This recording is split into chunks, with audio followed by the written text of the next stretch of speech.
Well, welcome everybody to Maundy Thursday. That's right. Is it Maundy or Monday? Monday. I don't know. Choose your poison. Pick your poison. But this is the day that we remember the Passover feast that Jesus held with his disciples, where he initiated a new covenant during Holy Week. Okay? So why should we be excited about Maundy Thursday?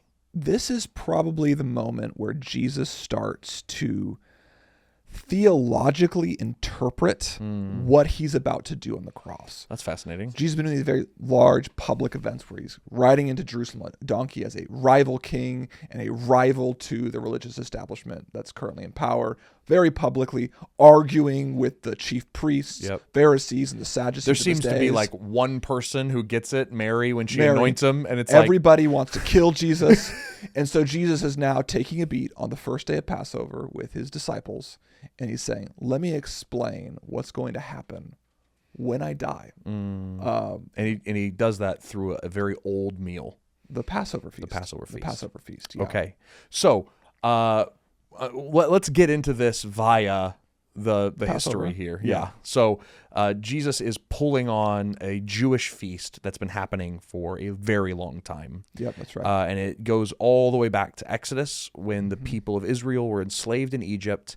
And, God had been sending all the plagues until finally there was one final plague that would finally convince Pharaoh to let the people go and establish the new nation under God. Freedom from slavery. Yeah. And that's important. Freedom from slavery and establish a new nation. That's right. Because we're talking about kingship. So like the Passover feast is connected to the idea of Israel establishing itself as a people and a kingdom for the very first time in history. Because after Passover, they leave Egypt, they go to Mount Sinai, and God establishes his covenant with them and says, you will be my people, I will be your God. That's right. And so it's Passover and the establishing of God's people and God's covenant is, they're very similar. Yes, that's right. They're connected. And so that last plague that came against Egypt was the death of the firstborn. That's right. And before that, God promised that there would be a way to escape the death of the firstborn. Right. The people of Israel would need to sacrifice a lamb, take its blood and paint it on the doorposts of their home, and eat it at a meal with flat bread, which was matzah bread, or not matzah bread, but unleavened bread, flat bread, and then wine as well. And bitter herbs. This is the meal that would reenact their salvation story, but also act as the meal that they would eat that would save them from coming death and establish them as God's people. Okay, hold on, let me say that again.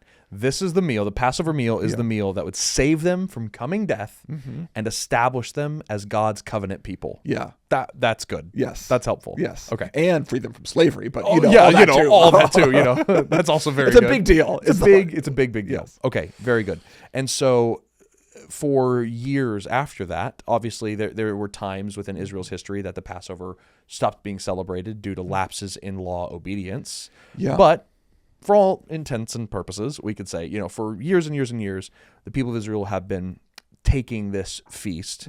And why were they taking it? Why were the people of Israel still participating in the Passover meal every year? What did it mean to them? Well, I mean, to keep it kind of really unspiritual for a second, it's Passover. There's all these Messianic expectations for Jesus. They're still living under slavery to Rome. Right. This meal would have been eaten in hope that through the blood of a lamb, through the enjoyment of bread and wine, that they could still, by God's power, be rescued from death, freed from slavery, and be established as a new people once again. That's helpful to think about Israel under Roman oppression. Right. Kind of enslaved again under this world power. And to eat that meal under Roman oppression is almost an act of rebellion. Yes. They're expecting some kind of overthrow. I could even imagine some people praying that night as they were eating, like, God, would you bring the death of the firstborn of Caesar? Yeah. Would you come and just do what you did in Egypt? It was an expectation meal that God would free them from their oppressors and reestablish them as the covenant people of God that they were meant to be. And so people are gathering around, the disciples are gathering around Jesus. Mm-hmm. They've taken this meal before. This isn't their first Passover. Right. They know what it's going to look like, what it's going to feel like, what it's going to taste like, what their expectations are going to be. And Jesus sits them down and subverts the whole thing. Yeah, he takes one of the glasses of wine and some of the bread and then redirects the meaning of those elements away from remembering a past act of salvation and reinterprets them as symbols of what he has come to do. That's the innovation that Jesus makes. What's going to happen tomorrow?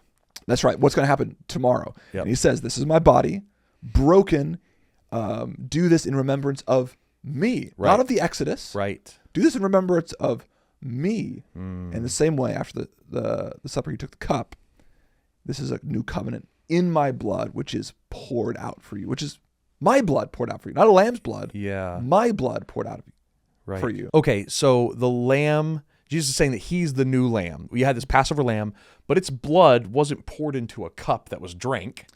Oh, right. Right? Its blood was spread over the doorpost. Yeah. But now Jesus is saying that he's the new lamb whose blood will save you. And instead of painting it over the doorway of your house, you're going to paint over the doorway of your body, in a sense. Or instead of drinking the wine and remembering the blood in the house, it's like the same color. You'll drink this wine and remember the blood that I'm about to spill for your protection and for your salvation. So not only is Jesus redirecting the focus of something past to what he's about to do, he's also kind of reinterpreting some of the symbols. That's right. And so the bread too, I don't think when people were eating the unleavened bread, they were thinking about someone's body.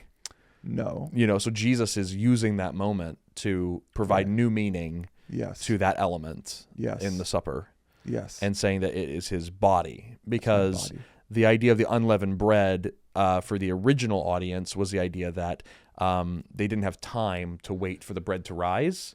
Yeah. Because they had to eat it like standing up with their belt on and ready to get out of Egypt. So don't even wait for the bread to rise. Don't use leaven. Just cook flat bread, eat it, and go.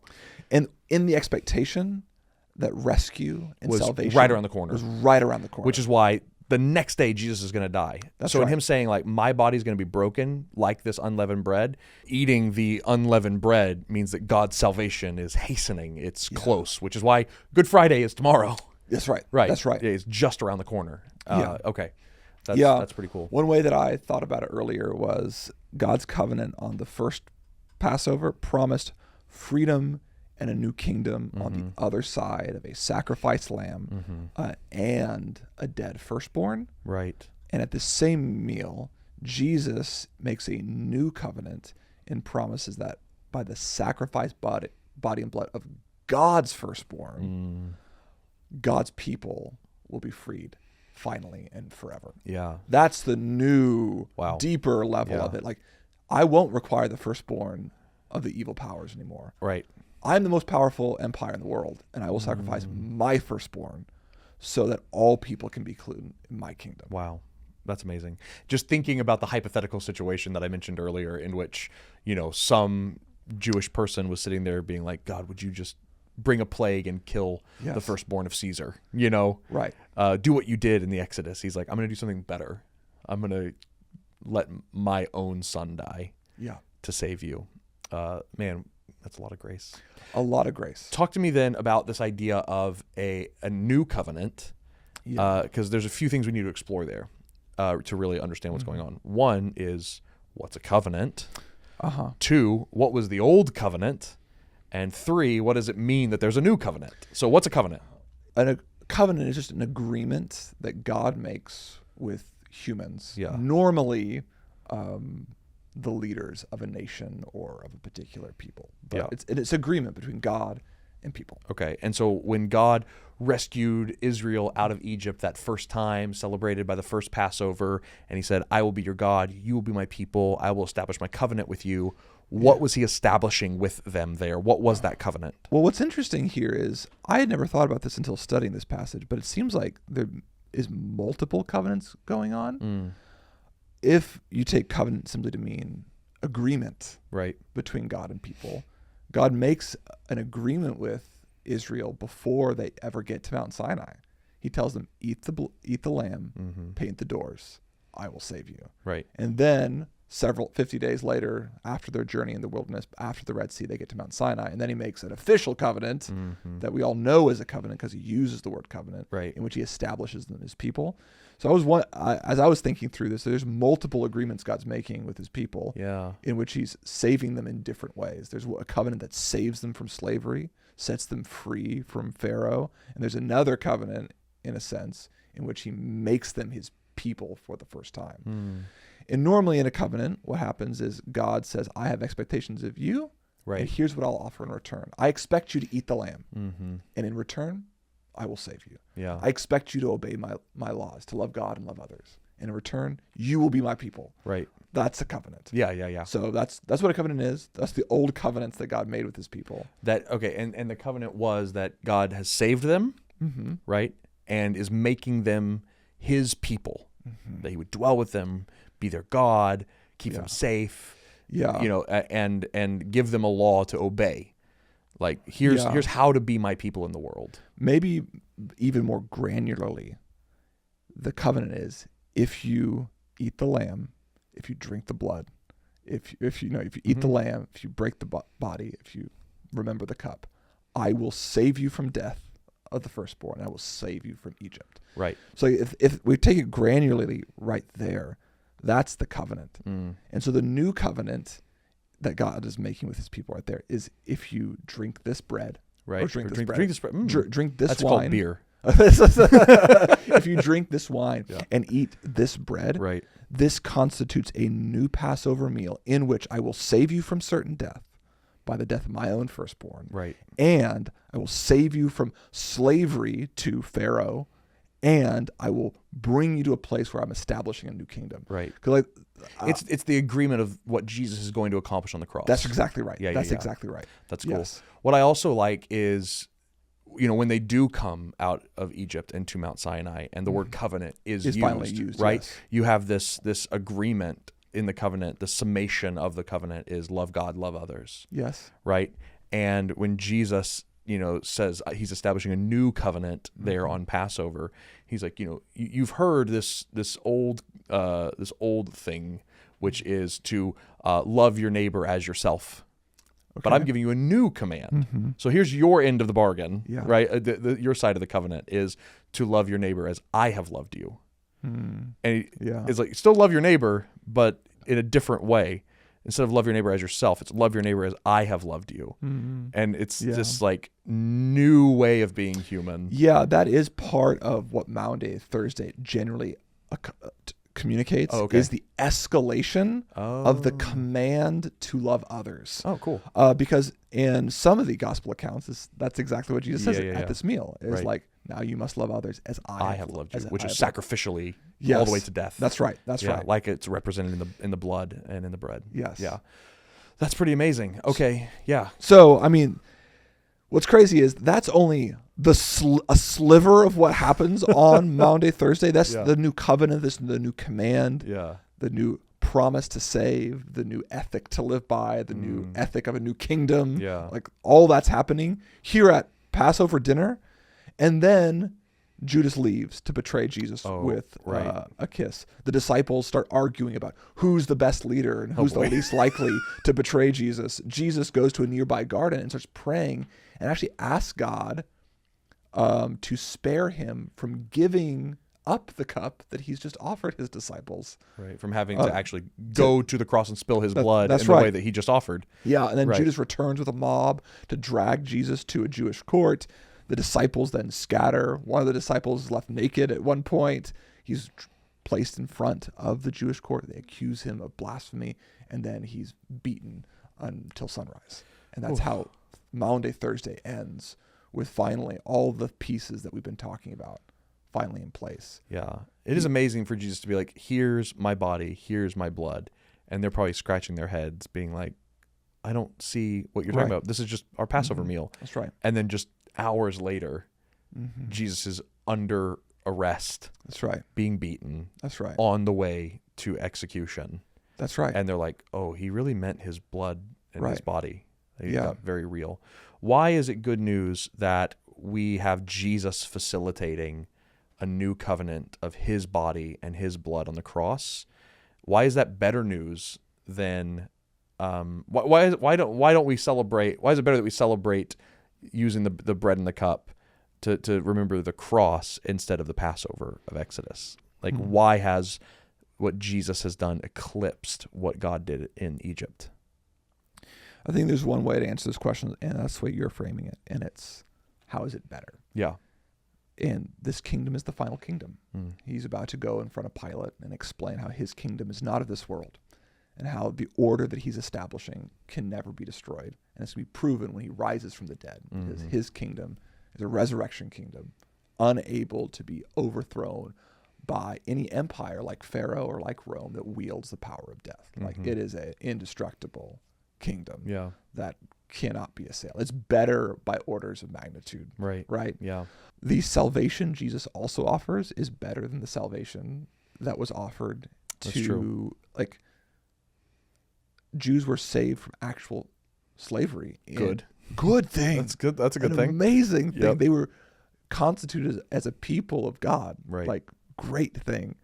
Now we're not just freed from nations, and oftentimes we're not. Nope. freed from Oftentimes we're nations. not. Yeah. But we're freed from the more primordial powers, the powers that fuel nations and fuel sin, Right. evil, Satan, Right. the powers Right. that rule this world in some sense. Yeah. Like, we are freed from their curse and never need to be beholden to them again, because the worst thing they can do is kill us. Right. And we're free from that too. And we're free from that too. And then the nation that was formed after Passover was the Jewish nation. Right. A great nation. Yes. Right. Now that God's people are both Jews and non-Jews. Right. It's all people. The house of prayer for all nations. The house of prayer for all nations, like we Yes. talked about before. So, Yeah. it is better. Yeah. The thing that Jesus is inaugurating is better. Yeah. And the God that is doing it is continuing to prove himself as the kind of God that has existed for his people in all ages past. Oh, you're saying that, like, Jesus is showing in repeating this Passover meal that he has been consistently faithful. Right. Right. I saved you back then. I'll save you now. I'll save you in the future. And I'm always I here. am increasing the stakes, because I'm not going to require your lambs anymore. Right. So maybe that's another reason Yeah. why this one is better, is because in the first Passover, it required the death of the evil in order to bring salvation. But in this one, Jesus, the death of the righteous, achieves salvation. That there's this self-sacrificial upping of the ante that God makes in giving his own son instead of killing Caesar. That's right. Yeah. Yeah. Wow, that's insane. Okay. Yeah. That's Maundy Thursday. And that's Maundy Thursday. That's right. the new covenant. That's the Passover meal. This is the part of Holy Week where I feel like I start running out of words to communicate the impact of these things that are happening. Because it's just everything. Because this is now everything. Yeah. This is, Yeah, it's not like, oh, cool, okay, the judging of the fig tree. Awesome. It's like, no, this is like the center of the universe. Right. Yeah. It's like, okay, amazing. Well, thank you guys for joining us here on Maundy Thursday. We're excited to get into Good Friday tomorrow, which is the day of Jesus' death. That's right. And we'll talk about why such a horrible day could be good. So we'll see you tomorrow.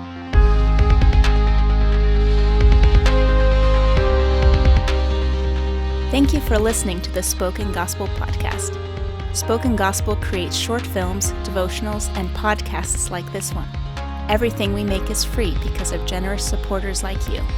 To see our resources, visit spokengospel.com or subscribe to our YouTube channel. Thanks for listening. See you next time.